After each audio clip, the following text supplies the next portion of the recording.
Hello, എല്ലാവരും Ramadan പരിപാടികളിലായിരിക്കുമല്ലേ? ക്ലീനിങ്ങിലും snacks ഉണ്ടാക്കി freeze ചെയ്ത് വെക്കുക, അതുപോലെ റമദാൻ മാസം എളുപ്പമാക്കാൻ വേണ്ടി ഒരുപാട് കാര്യങ്ങൾ ചെയ്യുന്നുണ്ടല്ലേ? അതൊക്കെ എന്തിനാണ് ചെയ്യുന്നതെന്ന് വെച്ചാൽ ഈ റമദാൻ മാസം ഒരുപാട് ഇബാദത്തുകൾ ചെയ്യാൻ വേണ്ടിയിട്ടാണല്ലേ. അപ്പോൾ നമുക്കിതിൻ്റെ കൂടെ ഒരു റമദാൻ പ്ലാനറും കൂടി ഉണ്ടാക്കാം. ഓരോ ദിവസവും ഓരോ മിനിറ്റും ഒക്കെ എങ്ങനെ യൂട്ടിലൈസ് ചെയ്യാം എന്നതിനെക്കുറിച്ചൊരു ധാരണ നമുക്ക് വേണം. എന്നാലേ നമുക്ക് ഓരോ ദിവസവും ഇത്രയ്ക്ക് കാര്യങ്ങളൊക്കെ ചെയ്യാൻ പറ്റുള്ളൂ.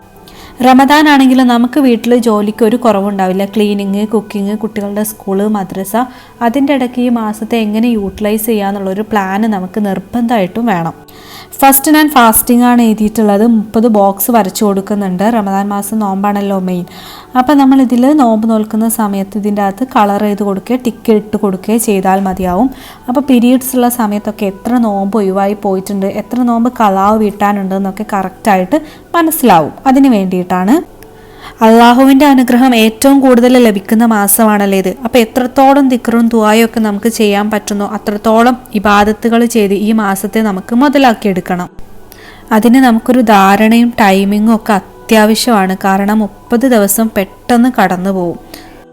ഒരുപാട് ഇസ്ലാമിക് പ്ലാനേഴ്സ് ഞാൻ യൂട്യൂബിൽ കണ്ടു, റെഫർ ചെയ്തിട്ടുണ്ടായിരുന്നു. പക്ഷെ അവരെല്ലാവരും ബുക്കിൽ ഓരോ പേജിലായിട്ടാണ് ചെയ്തിട്ടുള്ളത്. എനിക്കിത് വാളിൽ സ്റ്റിക്ക് ചെയ്ത് വെക്കണം, എപ്പോഴും കാണാൻ വേണ്ടിയിട്ട്. ഞാൻ ഖുർആൻ ഓതുന്ന സ്ഥലത്ത് തന്നെയാണ് ഞാനിത് സ്റ്റിക്ക് ചെയ്ത് വെക്കാൻ ഉദ്ദേശിക്കുന്നത്. ചുമരിൽ ഒട്ടിച്ച് വെക്കുന്നതായിരിക്കും ഒന്നും കൂടി ബെറ്റർ എന്ന് എനിക്ക് തോന്നി. എപ്പോഴും കാണുമ്പോൾ നമ്മളെ തന്നെ ഒന്ന് ഓർമ്മിപ്പിക്കാൻ നല്ലതാണ്. രണ്ടാമത് ഞാൻ സലാഡ് ട്രാക്കറാണ്